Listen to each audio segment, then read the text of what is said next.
Tema kita pada kesempatan ini adalah rahasia rezeki berlimpah. Pembahasan yang pertama, rezeki dari bahasa Arab, ra, zai, qaf. Rizqun, rezeki kata bahasa. Rizqun. Itu dalam Al-Quran disebutkan sebanyak 123 kali. Kata rizqun itu dalam Al-Quran 123 kali. 61 kali dalam bentuk kata kerja. 62 kali dalam bentuk isim. Jadi menunjukkan betapa pentingnya rezeki, maka disebutkan Allah dalam Al-Quran berulang-ulang. Lebih banyak daripada kata haji dan umrah.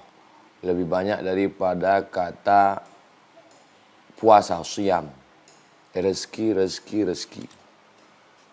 Allah Subhanahu wa ta'ala begitu menunjukkan ke kita betapa pentingnya rezeki, maka disebutkan di dalam Al-Quran secara berulang-ulang. Poin yang kedua, rezeki itu selalu kita memahami makna rezeki adalah duit. Sehingga kalau kita memahami bahwa rezeki itu adalah duit, kalau dapat duit, dapat rezeki. Enggak dapat duit berarti enggak ada rezeki. Padahal kata para ahli tafsir, rezeki dalam Al-Quran itu ada kala maknanya ats-tsawab, artinya balasan pahala.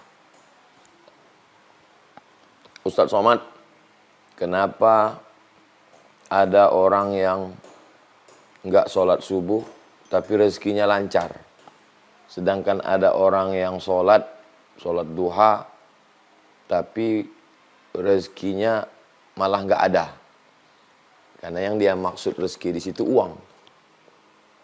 Tapi kalau difahami bahwa makna rezeki adalah thawab, balasan pahala, maka orang yang tidak sholat subuh, berarti sebenarnya dialah yang tidak dapat rezeki. Jadi beda cara pandang. Itulah pentingnya kedatangan Islam itu meluruskan cara pandang kita. Apa sebenarnya rezeki itu? Jadi dalam Al-Quran itu ada beberapa makna rezeki. Yang pertama adalah ats-tsawab, balasan pahala. Yang kedua, al-matar, hujan. Jadi kalau ada orang jual es, turun hujan. Aduh, nggak dapat rezeki hari ini. Padahal dia sedang dapat rezeki menurut Al-Quran. Karena hujan itu rezeki. Tapi menurut dia nggak dapat rezeki hari ini. Karena nggak bisa jual es, nggak dapat duit. Nah, jadi coba kita satukan dulu cara pandang kita tentang memahami rezeki menurut Islam. Yang ketiga, al-jannah, surga. Apa itu orang hidupnya susah, melarat, sakit-sakitan, nggak ada rezeki. Itu orang nggak pernah sholat, nggak pernah puasa, rezekinya lancar. Padahal sebenarnya yang dia katakan rezeki itu bukan rezeki. Orang yang tidak sholat, tidak puasa, tidak ngaji, tidak beriman, rezekinya lancar. Itu bukan rezeki, itu namanya istidraj, azab yang tertunda. Azabnya sebetulnya sudah dimulai di dunia ini, tapi ditunda nanti di akhirat. Atau bisa jadi di akhir hidupnya. Namanya istidraj. Sedangkan orang itu sudah dapat surga. Aduh, kasihan mati dia ditembak oleh Israel. Padahal dia sudah dapat rezeki. Rezeki apa? Masuk surga. Karena mati syahid. Yang keempat, makna rezeki itu adalah asyukru, syukur. Jadi ada orang yang dilihat, aduh, kasihan kali dia ya, seharian ini nggak dapat rezeki. Padahal sebenarnya orang itu dapat rezeki. Karena seharian itu dia bersyukur kepada Allah. Liyattakhidha minkum qalban syakira. Hendaklah di antara kamu itu punya hati yang bersyukur. Nah, jadi kita satukan dulu persepsi kita apa itu rezeki. Supaya kita jangan sampai ikhtilaf. Kata kita rezeki, kata orang bukan rezeki. Kata orang rezeki, kata kita bukan rezeki. Jadi ada orang yang tidak dapat duit, tidak banyak hartanya, tapi sesungguhnya dia sudah dapat rezeki. Thawab, balasan pahala. Al-matar, hujan. Al-jannah, surga. asyukru, syukur. Ini semua adalah rezeki yang diberikan Allah Subhanahu wa taala. Syekh Muhammad Mutawalli Asy-Sya'rawi membagi rezeki 3 level. Paling tinggi, sedang, paling bawah. Rezeki yang paling bawah kata beliau adalah adnar rezeki yang paling bawah, al-mal, harta. Emas, perak, kebun, duit, dirham. Malah Syekh Muhammad Mutawalli Asy-Sya'rawi, Syekhul Mufassirin, induknya ulama tafsir Mesir, mengatakan bahwa rezeki yang paling rendah itu ya harta. Rezeki di atas harta, sholahul abna. Anak-anak yang baik, menyenangkan hati orang tua, sekolahnya berhasil, patuh, sukses, enggak macam-macam, tidak berzina, tidak pacaran, tidak maksiat, tidak pakai narkoba, patuh dan taat, suaranya lembut, pulang cium tangan, enggak ngelawan. Itu lebih hebat daripada rezeki harta. Kasihan ya ibu ini, kalau dilihat dari rumahnya kayaknya enggak ada rezeki. Sementara yang ini, sedangkan yang dikatakan tidak dapat rezeki ini anaknya S1, S2, S3. Rumahnya mungkin biasa-biasa aja. Yang ini rumah megah, anak enggak sekolah, nomor 1 narkoba, nomor 2 pelakor, nomor 3 ditangkap KPK. Di mata orang inilah yang paling hebat rezekinya. Padahal menurut pandangan ulama, yang rezeki hebat adalah sholahul abna. Yang paling tinggi tamamur rizki. Rezeki yang paling sempurna kata Syekh Muhammad Mutawalli Asy-Sya'rawi adalah ridha Allah. Ridha Allah Subhanahu wa taala. Makanya siapa orang yang paling sempurna rezekinya? Sahabat Nabi.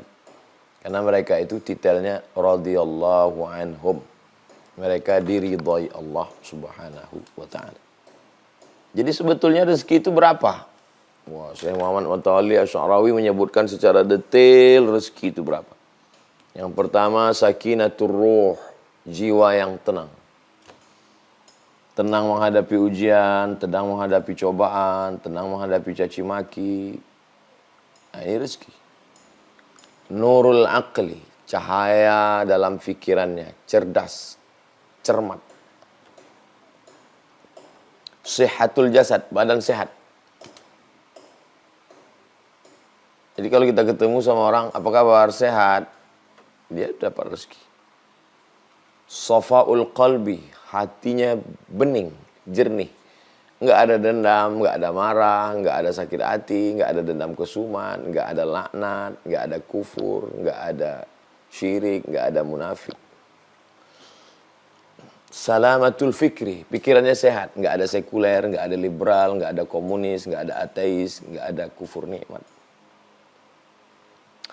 Da'watu ummin, dia selalu dapat doa ibunya. Setiap pergi cium tangan, pergi ya bu. Ini orang dapat rezeki. Dapat video doa dari ibu, ini orang dapat rezeki. Atfu abin, kelembutan seorang ayah. Ayah masih hidup, duduk di rumah, mendoakan. Nah ini, dia tiap hari dapat rezeki. Wajudu akhin, punya saudara yang dermawan, yang selalu menolong, yang selalu mengayomi, yang selalu melindungi. Ini rezeki yang luar biasa. Ada orang punya perusahaan besar, duitnya banyak, mobilnya mewah, rumahnya megah, tapi punya saudara yang selalu merongrong, mengambil harta warisan, rebut-rebutan. Tapi ada orang yang biasa-biasa aja, tapi saudaranya, Masya Allah, Tabarakallah. Ihtimamu shadiq, punya teman yang peduli. Apa kabar bro, gimana, udah sholat duha, udah tahajud, ayo kita jalan nengok anak yatim, fakir miskin. Gimana hatimu, gimana imanmu. Punya teman yang selalu peduli. Ini rezeki. Yang ke-10, da'watu muhibbin fillah. Selalu mendapatkan doa dari orang-orang. Kami selalu mendoakan Ustadz, semoga Ustadz sehat, panjang umur, tetap berdakwah, mudah-mudahan Ustadz istiqomah. Itulah rezeki saya. Itulah rezeki para da'i.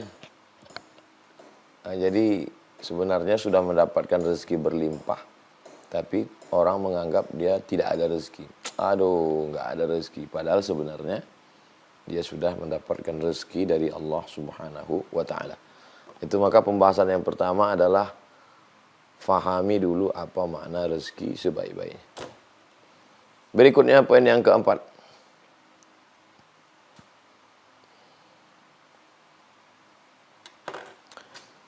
Istaghfiru rabbakum, surat Nuh ayat 10 sampai 12.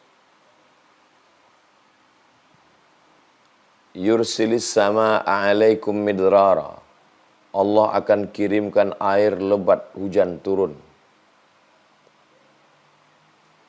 Wa yumdidkum bi amwalin, dia berikan kamu harta. Wa banin, anak. Wa yaj'al lakum jannatin, diberikan taman-taman, kebun-kebun subur, hijau, panen. Wa anhara, wa yaj'al lakum anhara, air sungai yang mengalir.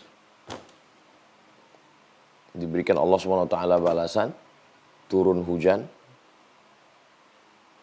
harta berlimpah, anak subur, kemudian diberikan kebun, diberikan sungai-sungai yang mengalir. Siapa yang diberikan Allah ini? Qul tustaghfiru rabbakum, beristighfarlah kamu, minta ampunlah kepada Allah Subhanahu wa taala. Jadi rahasia rezeki berlimpah itu amalannya adalah istighfar.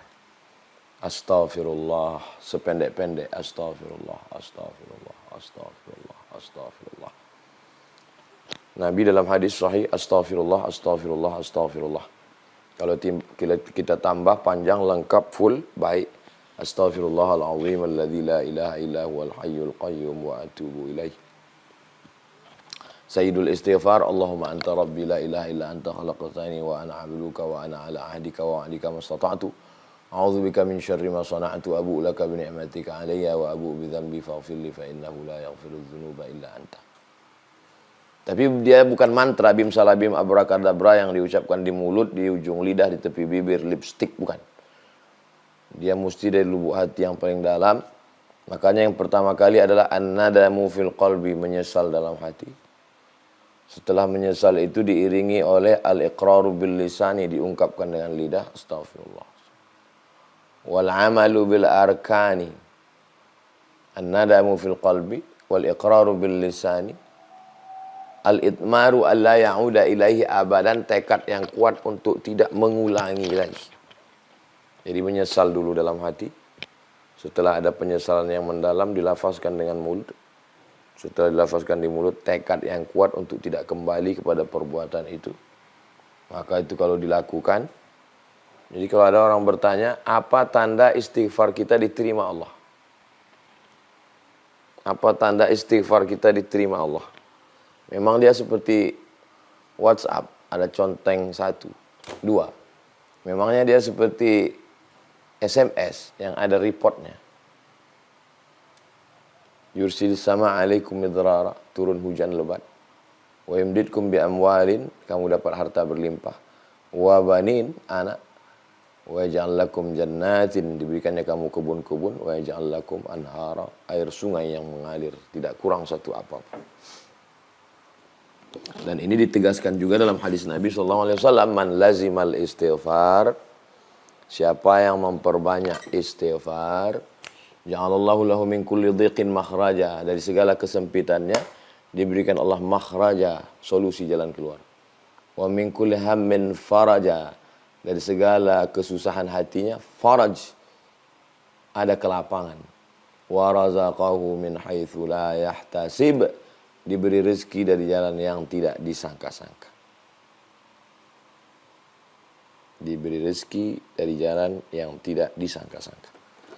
Nah, jadi jalan yang pertama adalah istighfar. Banyak. Saya pernah ketemu dengan kiai, dari awal ngobrol sampai akhir sepertinya amalannya istighfar. Astagfirullah. Astagfirullahaladzim. Ngomongnya nggak terlalu banyak. Kita ngobrol, habis itu astagfirullahaladzim. Saya heran kenapa kiai istighfar terus. Kira-kira kiai dosanya apa ya? Ternyata beliau mengamalkan zikir istighfar. Jadi kalau ada di antara kita yang zikirnya istighfar untuk mengundang turunnya rezeki, dengan syarat dan ketentuan berlaku amat sangat baik sekali. Astaghfirullah, astaghfirullah, astaghfirullah. Astaghfirullahaladzim alladzi la ilaha illa huwal hayyul qayyum wa atubu ilaih. Orang yang tahajud, ya, orang yang tahajud bisa jadi kena penyakit ujub. Karena tahajud itu amal. Amal saya. Kalau ada orang yang khatam Quran berkali-kali, walaupun tidak diobrolkan ke orang, tapi mungkin dalam hatinya itu, ya saya ini kan banyak khatam Quran. Tapi kalau amalan istighfar, istighfar itu lebih ke dalam. Saya ini banyak dosa. Jangankan mau dapat pahala, jangankan mau masuk surga. Dosa saya aja. Jadi mungkin. Karena hati itu sudah hancur, remuk, redam. Tidak ada harapan kecuali hanya Allah. Jatuh sejatuh-jatuhnya. Terkapar, terbanting, telentang, telungkup, tak berdaya. Disitulah kemudian Allah mengangkat derajat setinggi-tinggi. Nah, jadi amalan istighfar ini adalah amalan ke bawah. Kalau yang lain ini amalannya ke atas. Menunjukkan ini amal saya, ini masjid yang saya bangun, ini ceramah saya. Tapi kalau istighfar itu lebih pada, ya Allah dosa saya, ya Allah, astaghfirullahaladzim, alladzi la ilaha. Makanya segala amal semuanya diawali dengan istighfar. Selesai sholat pun istighfar. Assalamualaikum warahmatullahi wabarakatuh. Assalamualaikum warahmatullahi wabarakatuh. Astaghfirullahaladzim, astaghfirullahaladzim. Memangnya dosa apa di dalam sholat kok istighfar? Iya dosanya itu sholat tadi ingat kunci, waktu sholat bacaannya kurang khusyuk, waktu sholat hatinya kurang kuat mengingat Allah, maka dia astaghfirullahaladzim, astaghfirullahaladzim, astaghfirullah. Ini amalan. Berikutnya poin yang kelima. Surat At-Talaq ayat 2-3. Wa may yattaqillaha yaj'al lahu makhraja. Siapa yang takwa. Ini amalannya. Jadi yang pertama istighfar, yang kedua takwa. Setelah istighfar naik ke takwa. Saya takut kena hujan, maka saya pakai payung. Itu namanya takwa. Ittiqa, ittaqa yattaqi ittiqa. Takut terjadi sesuatu, maka menyiapkan sesuatu. Saya takut kena hujan, maka saya siapkan takwa, kata yang satu. Yang satu lagi, saya takut kena hujan, saya siapkan mantel. Yang ini takwanya lebih besar. Karena kalau sekedar hanya payung, kakinya, badannya bisa basah. Tapi kalau udah mantel, lebih. Saya takut ditangkap polisi, maka saya siapkan helm, saya pakai sepatu, saya cek lampu sen kanan kiri, tutup pentil angin ban, saya lihat STNK BPKB bayar pajak. Saya takut sesuatu terjadi, maka saya siapkan sesuatu. Nah, itu namanya takwa. Jadi jangan, marilah takwa, takut. Takut yang gimana? Takut kena azab di akhirat, maka saya beramal di dunia. Takut nanti saya tidak masuk surga, maka saya beramal beribadah. Takut tidak dapat ridha Allah, maka saya, itu takwa. Dan takwa itu tidak mungkin muncul begitu saja tanpa didahului iman. Maka selalu dikaitkan dengan iman. Ya ayyuhalladzina amanu ittaqullah. Hai orang yang beriman, hai orang yang percaya, takutlah kamu kepada Allah. Karena tidak mungkin takwa kalau tidak percaya. Bapak jangan banyak makan daging, jangan makan daging kambing, jangan minum susu, jangan minyak-minyak, jangan kolesterol. Setelah pulang si bapak makan gulai kambing, tongseng kambing, minum susu, minyak-minyak, goreng-goreng. Istrinya nanya, Tadi kan dokter di rumah sakit sudah ngasih tahu papa, jangan goreng-goreng. Sebenarnya perbuatannya itu sudah menunjukkan dia nggak percaya. Kalau dia percaya sama omongan dokter tadi, pasti dia akan lakukan saran-saran dokter itu. Itu menunjukkan dia tidak percaya. Jadi kalau ada orang nggak sholat, nggak puasa, nggak zakat, nggak haji, nggak mau ngaji, mabuk, minum khamar, narkoba, zina, ngolok-ngolok agama, ngejek-ngejek Habib, ngejek-ngejek Ustadz. Terus pas ditanya, kamu percaya sama Tuhan? Saya percaya sama Tuhan. Munafik, bohong. Karena kalau dia percaya, pasti dia akan ikuti saran Nabi. Kalau percaya sama dokter, pasti ikuti saran dokter. Kalau percaya sama teknisi, ini pasang kabelnya begini, ini untuk lampunya begini. Kalau percaya, kalau nggak percaya, ya itu. Makanya seringkali takwa itu dikaitkan dengan percaya. La'allakum tattaqun. Coba lihat di ujung akhir ayat puasa. La'allakum tattaqun. Kamu takwa. Diawali dengan percaya. Ya ayyuhalladzina amanu kutiba alaikumussyam. Percaya dulu, baru takwa. Nggak bisa orang bertakwa kalau nggak percaya. Kamu dari tadi sopan banget orangnya. Nunduk, gak macam-macam. Kenapa? Karena dia percaya ada tulisan stiker di dinding. Ada CCTV. Makanya dia kalem. Karena dia percaya ada CCTV. Coba kalau dia nggak percaya. Alah, paling nakut-nakuti aja CCTV-nya. Mau buat prank ini. Jadi takwa itu selalu dan memang wajib. Rukunnya, stepnya pertama percaya dulu, setelah percaya baru bertakwa. Dan takwa ini dilatih. Latihan yang pendek ya sholat 5 waktu. Allahu Akbar. Takut garuk gatal, takut mata kesana kemari, takut tidak khusyuk, takut. Latihan. Lalu kemudian puasa 30 hari. Takut makan, takut minum, takut melihat, takut mikir, takut.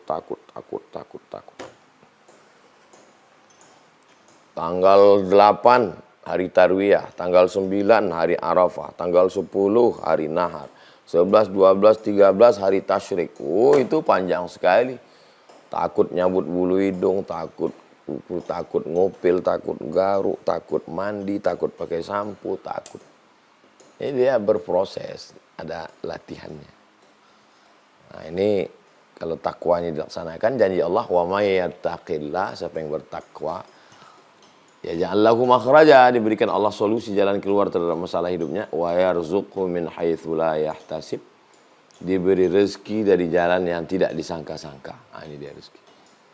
Wa may yatawakkal 'ala Allah fa huwa hasbuh, siapa yang bertawakal kepada Allah, maka cukuplah Allah saja yang menolongnya.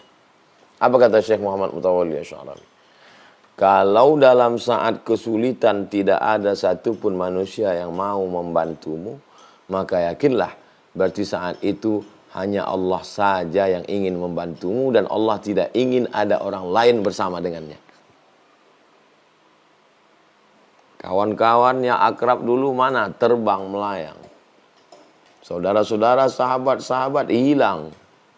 Betapa tidak adilnya kawan-kawan ini. Mana semua? Yakinlah bahwa Allah ingin menolongmu dan Allah tidak mau ada orang lain bersamanya. Begitu indahnya. Wa huwa yatawalla salihin. Allah yang akan menjadi penolong orang yang soleh. Jadi takwa. Kemudian yang ketiga, kalau menurut urutan ini yang ke-6. Tapi kalau menurut urutan pembahasan ini yang ke-6. Kalau menurut urutan amal, yang pertama istighfar, yang kedua takwa, yang ketiga adalah iffah. Menjaga diri dari yang syubhat. Takut masuk neraka, tidak minum khamar. Takut masuk neraka, tidak berzina. Takut masuk neraka, tidak berjudi. Itu takwa namanya. Kalau yang ini lebih halus lagi, namanya iffah. Menjaga diri dari hal yang sebenarnya boleh. Sebenarnya boleh. Tapi dia jaga dirinya karena takut nanti terlanjur, tercebur, terpleset. Nah, ini lebih tinggi lagi. Nama sifatnya iffah. Orangnya mananya afif. Kalau dia perempuan afifah. Nah, sifatnya iffah. Jadi Nabi ada satu surat Ali Imran. Imran punya istri namanya Hannah. Hannah melahirkan anak namanya Maryam. Imran punya istri namanya Hannah, menikah, punya anak namanya Maryam. Nah, Maryam ini diletakkan di mihrab. Mihrab satu tempat untuk ibadah. Kalau mihrab yang kita sekarang ini kan tempat imam. Ini bukan, ini mihrab satu tempat ibadah. Kullama dakhala 'alaiha Zakaria al-mihraba. Setiap kali Zakaria, Nabi Zakaria datang ke mihrab itu, wajada indaha rizqa. Dilihatnya ada rezeki. Menurut ahli tafsir, rezeki di sini pas musim dingin ada buah-buahan musim panas. Pas musim panas ada buah-buahan musim dingin. Kalau di tempat kita susah karena musimnya nggak ada musim dingin, musim panas. Kalau ketika di Mesir dulu pas lagi musim dingin, bulan Desember, Januari dingin, itu tanaman seperti mati, kering, rontok. Tapi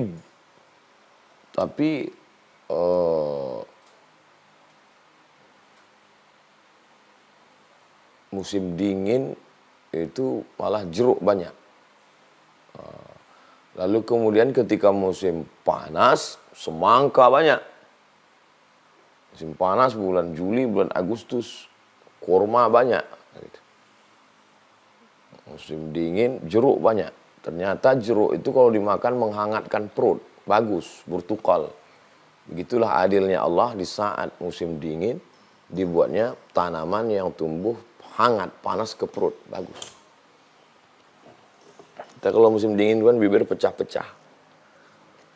Malas minum. Tapi kalau banyak makan jeruk, sehat. Jadi ketika Zakaria ngelihat banyak sekali makanan, ya Maryamu anna laki hadza. Wahai Maryam, ini kamu dapat makanan sebanyak ini dari mana? Qalat, Maryam menjawab, huwa min indillah, itu dari Allah. Innallaha yarzuqu man yasha'u bighairi hisab. Allah memberikan rezeki kepada siapa yang Dia kehendaki bighairi hisab. Jadi dia duduk aja berzikir, beribadah kepada Allah, tidak keluar. Jadi berdatangan rezeki-rezeki itu berdatang. Tapi bukan berarti kita menafikan ikhtiar. Nah, ini beda kita dengan kaum fatalistik. Jabriyah. Jabriyah ini fatal. Ya, apatis. Kalau dalam Islam, Ahlus Sunnah wal Jamaah itu ada ikhtiar. Al-kasbu namanya. Ada kudrat. Di dalam diri saya ini ada kudrat, ada kemampuan. Kemampuan, ada tenaga, ada daya untuk meraih. Rezeki itu sudah ada, tapi saya punya kemampuan daya untuk meraih rezeki itu. Untuk mengambilnya. Nah, jadi kalau ada orang yang tidak berusaha sama sekali, itu jabriyah, fatalistik. Firqah dhallah, sesat. Kalau ada yang mengatakan bahwa dialah segalanya, maka itu juga sesat, Mu'tazilah. Yang benar itu Ahlus Sunnah wal Jamaah, Imam Ibnu Hasan al-Asy'ari. Kita berusaha, berikhtiar. Setelah dapat kita katakan, hadza min amri rabbi, hadza min fadli rabbi. Ini karunia Allah, liyabluwani, untuk menguji saya, ashkur am akfur, apakah saya bersyukur atau kufur. Mudah-mudahan kita termasuk orang yang mendapatkan rezeki yang memang betul-betul rezeki, bukan disangka rezeki, ternyata istidraj, azab tertunda. Dan rezeki yang kita dapatkan dengan ikhtiar kita, buah dari usaha kita, tapi juga ditopang oleh istighfar, takwa, dan iffah, menjaga diri dari yang abu-abu, yang syubhat. Demikian Bang Alvin Firdaus beserta seluruh tim yang ada di Pontianak dan tim yang ada di Riau. Bapak, Ibu, Abang, Kakak, Adik, mudah-mudahan bisa diambil hikmahnya. Jazakumullah khairal jaza. Subhanakallahumma wa bihamdika. Asyhadu an la ilaha illa anta astaghfiruka wa atubu ilaik. Assalamualaikum warahmatullahi wabarakatuh.